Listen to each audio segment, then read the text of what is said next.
మనం చాలాసార్లు వింటూ ఉంటాం ఇతరుల మంచి కోరుకోవాలి అని. అదంతా ఆధ్యాత్మిక విషయం, పుణ్యం వస్తుంది అనుకుంటాం కదా. కానీ దాని వెనుక మనకు కూడా ఏదైనా ప్రయోజనం ఉందా అంటే కాస్త స్వార్థంగా ఆలోచిస్తే మనకేంటి లాభం? ఈరోజు మనం మాట్లాడుకోబోయేది సరిగ్గా దీని గురించే. సరే, ముందుగా మనందరి మదిలో వచ్చే ఒక సింపుల్ ప్రశ్నతో మొదలు పెడదాం. ఆ ప్రశ్న ఏంటంటే, ఇతరులు బాగుండాలని కోరుకుంటే మనకేమొస్తుంది? మనకేంటి లాభం?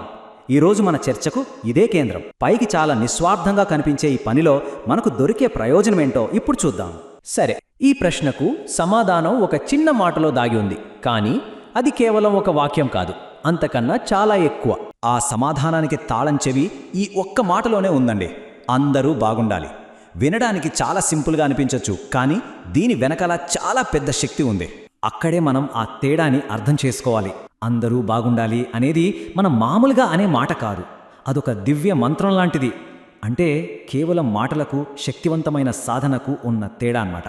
ఒక సాధారణ ఆలోచనకి ఖచ్చితమైన ఫలితాలనిచ్చే ఒక ప్రాక్టీస్కి మధ్య ఉన్న తేడా ఇది. ఇది చేసి చూసిన వాళ్ళకే దాని పవర్ ఏంటో తెలుస్తుంది. అసలు ఈ కాన్సెప్ట్ మన సంస్కృతిలో ఎంత లోతుగా ఉందో చూడండి. మన పెద్దలు ఎప్పుడూ చెప్పారు, సర్వే జనా సుఖినో భవంతు అని. అంటే జీవులన్నీ సుఖంగా ఉండాలి అని. ఆ కోరిక వెనుకున్న జ్ఞానం చాలా గొప్పది.